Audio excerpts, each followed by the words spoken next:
ఇప్పుడు వజ్రదేహాయ అనేది ఒక టైప్ ఆఫ్ ఫ్లో, అది ఒకటి రాసుకున్నా. ఈ ప్రళయకాల రుద్రుడల్లే అనేది ఒక ఫ్లో, అదొకటి రాసుకున్నా. మొత్తం 4 ఫ్లోలు ఉంటాయి దీంట్లో. రా రా అసురులే ముసురుకోగ రా రా బుసలనే విసిరి వెయ్యరా అని ఒకటి ఉంటుంది, అది ఒక ఫ్లో.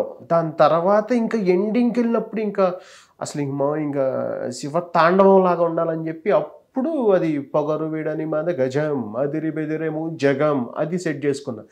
ఈ 4 ఫ్లోల్ని కలిపి ఒక ఫ్రేమ్ చేసి జ్యోతి గారికి వినిపిస్తే రాంబాబు చాలా బాగుంది, నేను ఎట్టి పరిస్థితుల్లో కీరవాణి గారికి చెప్పి ఒప్పిస్తాను అన్నారు ఆయన. అలాగే ఆయన ఒప్పించడం కదా, ఆయన చెప్పారు, ఆయన యాక్సెప్ట్ చేశారు. కొత్త అయినా సరే నన్ను ఎంకరేజ్ చేశారు. పాట రిలీజ్ అయినా కూడా ఇంత రెస్పాన్స్ వస్తున్నప్పుడు కూడా రాంబాబు గారు లిరిక్స్ బాగా రాశారు. అది మాకు మ్యూజిక్ చేయటానికి కొంచెం ఒక దారి చూపించింది అన్నట్టుగా చెప్పారు. అంత మహానుభావుడు ఆ మాట అన్నాడు అంటే చాలా హ్యాపీ. అంతకంటే మనకి ఎక్కువ ఏం కావాలి ఇంకా.